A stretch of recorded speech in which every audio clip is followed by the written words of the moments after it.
रिवाज और अपनेपन को ये आज भी अपने अंदर समेटे हुए है। आज के इस आधुनिक युग में जब सब कुछ बदल रहा है, यहाँ के लोगों के उसूल, आन और इनकी परंपराएं नहीं बदली। यहाँ का ठाकुर खानदान यहाँ के लोगों के विश्वास का प्रतीक है। यहाँ के लोग अपने वाद विवाद और झगड़ों के निपटारे के लिए अदालतों, कोर्ट कचहरियों और पुलिस थानों में जाने के बजाय यहाँ के ठाकुर की बैठकों और पंचायतों में ही दुहाई देते हैं। पीढ़ी दर पीढ़ी न्याय की कुर्सी संभालने वाले इस ठाकुर खानदान का न्यायाधीश आज ठाकुर धर्मराज है। कस्बे के लोग न्याय के इस देवता को प्यार से दादा ठाकुर कहते हैं। बहुरानी, दादा ठाकुर पंचायत के लिए निकल रहे हैं। अरे शामू, जल्दी बग्घी तैयार कर।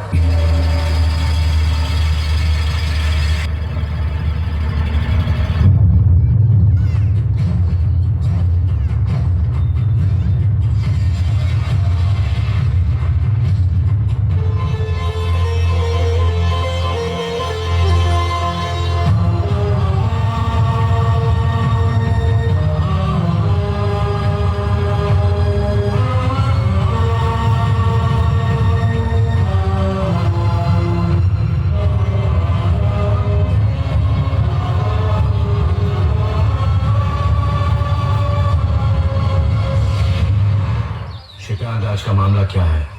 दादा ठाकुर, ये दो भाई रघुनाथ और लखन रामलाल के बेटे हैं। माँ बाप के जीते जी घर, जमीन, जायदाद सब कुछ बांट चुके हैं। अब झगड़ा माँ बाप के बंटवारे को लेकर उठा है। माँ को अपने पास रखने के लिए तो दोनों तैयार हैं, पर बाप को रखने के लिए कोई राजी नहीं है। क्या ये सच है? जी दादा ठाकुर, माँ बहुत बूढ़ी और कमजोर हो गई है, इसलिए उसकी देखभाल करना मेरा फर्ज है। दादा ठाकुर, मैं बचपन से ही माँ को बहुत चाहता हूँ। माँ के बिना रह नहीं सकता, इसलिए माँ की सेवा करने का अधिकार मेरा है। वैसे भी पिताजी भैया को बहुत चाहते हैं, भैया को उनकी देखभाल करनी चाहिए। कितने बच्चे हैं तुम्हारे? एक लड़का और एक लड़की है। और तुम्हारे? मेरा एक ही बेटा है दादा ठाकुर। अच्छा, तुम दोनों में से जो भी अपनी माँ को अपने पास रखना चाहता है, उसे अपने पिता के पास अपने बेटे को भेजना होगा, क्योंकि बुढ़ापे में उनकी सेवा करने वाला कोई तो चाहिए ना। ये कैसे हो सकता है? 10 साल से जिस बेटे को प्यार से अपने सीने से लगाकर रखा है, उसे अपने से अलग कैसे कर दें? मेरे बेटे के भाग नहीं फूटे हैं जो ससुर जी की सेवा करने का दुख झेले। चाहे तो देवर जी सासू जी को अपने पास रखे, तो क्या मेरे बेटे के भाग फूटे हैं? सासू जी को भले जेठ जी ले जाए। मैं अपने बेटे को नहीं भेजूंगा। मैं भी मेरे बेटे को नहीं भेजूंगा। तुम माँ को अपने पास रखो। नहीं, तुम रखो। तुम रखो। तुम अपने पास रखो। अपने पास रखो।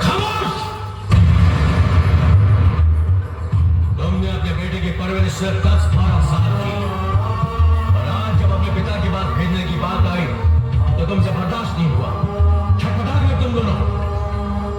और जिन माँ बाप ने 40 साल तक दिन रात अपने सीने से लगाकर फूलों की तरह तुम्हें पाला, पढ़ाया लिखाया, शादी की, अपनी जमीन, जायदाद, रुपया पैसा सब कुछ तुम्हारे हवाले कर दिया, उम्र के आखिरी इस दौर में वही माँ बाप को जुदा करने की सही हरकत करो तुम दोनों। अरे कोर्ट में अपना लहू पिला पिला कर जिसने तुम्हारी रचना की, तुम्हें जीवन देने के लिए मर मर कर कई बार जो जी है बेचारी, वो है तुम्हारी माँ। अपना खून जला जला कर तुम्हें रोटी खिलाने वाला, अपनी खुदाई पर चोट खा खा कर तुम्हें खुशी देने वाला इंसान तुम्हारा बाप है। और इन्हीं माँ बाप की जिंदगी भर की दौलत है तुम दोनों भाई।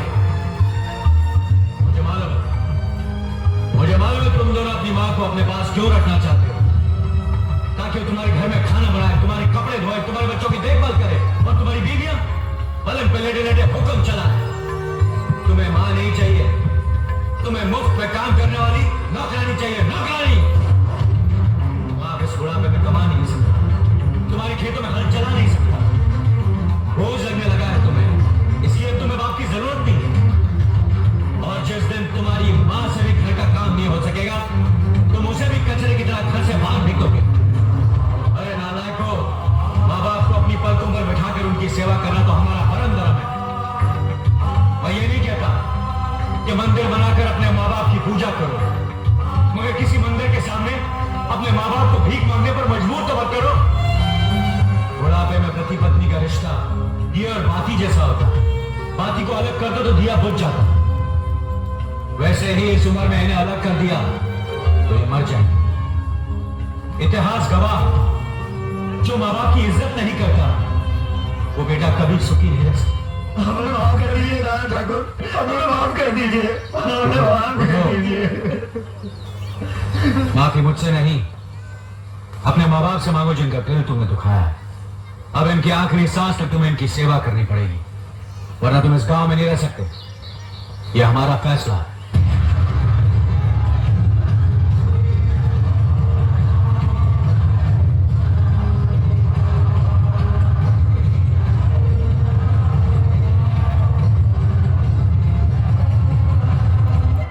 ए माई, कुछ खाने के लिए दे, 2 दिन से भूखा हूँ। माफ करो बाबा, आगे जाओ। ए माई, खाने के लिए कुछ दे, 2 दिन से भूखा हूँ, पेट में अन्न का एक दाना नहीं है। ये लो। ना माई ना, मैं तेरे घर की भीख नहीं लूंगा। तेरे परिवार को बिरादरी से अलग किया हुआ है। अगर मैं तेरी भीख लूंगा तो इस गांव में मुझे कोई भीख नहीं देगा। क्षमा करना।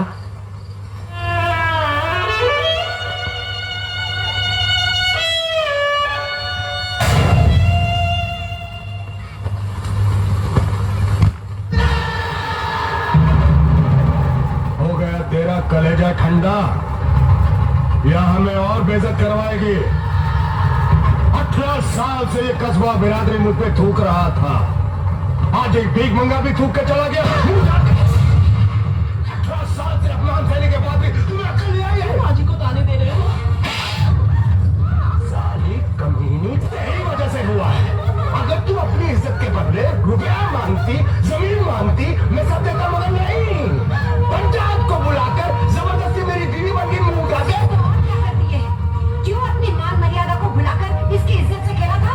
मर्यादा को मैंने, तेरा वो धर्म भाई गजराज ठाकुर बोला था, जिसने इस रास्ते की मेरे गले बांधकर 18 साल के लिए हमारा हुक्का पानी बंद करवा दिया।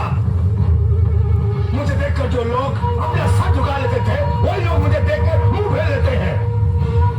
यहाँ तक कि मेरा बाप जब मरा था, उसकी अर्थी को कांधा देने के लिए कोई हरामजादा नहीं आया। अकेला मैं उसकी लाश को उठा के शमशान काट गया। इस 2 टके की औरत की इज्जत लूटने की सजा इतनी बड़ी होती है। चुप कर नालायक, तू किसी औरत और उसकी इज्जत की कीमत क्या जाने? अरे सैकड़ों ठाकुरों की आम नीलाम करके भी एक औरत की इज्जत की कीमत पूरी नहीं होती। तुझे तो बहुत छोटी सजा मिली है। गजराज ठाकुर की जगह अगर मैं होती ना, तो सूली पे टांग देती तुझे। एक शब्द भी और बोली ना, लतिया डालूंगा, फोड़ डालूंगा तेरा चेहरा। क्या तू मुझे लेते आएगा? मुझे, अपनी जन्म देने वाली माँ को? तुझे माँ का दर्जा मैंने दिया है। अगर मैं पैदा नहीं होता तो तू माँ नहीं बनती, बांझ कहलाती, बांझ।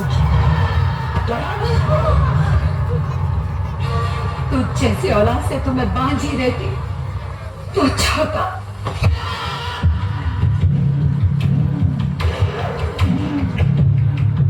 जगन, ऐसा मत कर बेटा। जगो, ऐसा मत कर। जगो, इस तरह हर साल अपने आप को जलाकर क्यों मेरी कोख को जख्मी कर रहा है? बेटा, नहीं, मत कर ऐसा, भगवान के लिए ऐसा मत कर।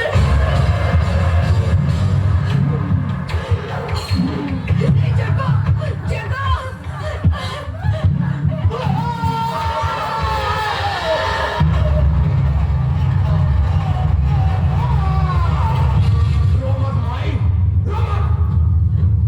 ये लोहा मेरे बदन को नहीं जलाता, मेरे अंदर भरी हुई बदले की आग को भड़काता है।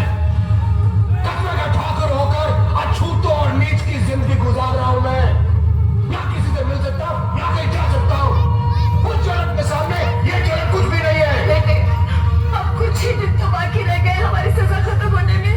मैं अपनी सजा के दिन नहीं गिन रहा हूं, मैं दादा ठाकुर की जिंदगी के बाकी के दिन गिन रहा हूं। उसके बाप ने 18 साल के लिए हमारा हुक्का पानी बंद करवाया था, मैं उसको मिटाने के लिए 18 बार जन्म लूंगा। साली बुढ़िया। जी ठाकुर साहब। कल होली के त्योहार में लठबाजी है, किसी दूसरे गांव से लठबाजों को बुलाओ और दादा ठाकुर के दोनों भाइयों को खत्म कर दो, ताकि उस हरामजादे के दोनों हाथ कट जाए। आज का ये मेरा लोहे का दागना आखिरी दागना है।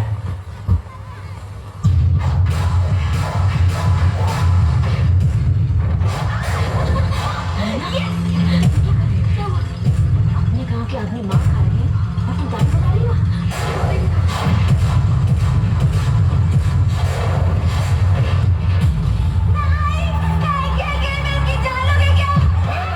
कान खोल के सुन ले, ये हार जीत का मुकाबला है, जो बचेगा वो जीतेगा। दादा ठाकुर, और कितने नामर्दों को अखाड़े में उतारोगे? तुम्हारे गांव में कोई मर्द नहीं है क्या? अर्जुन!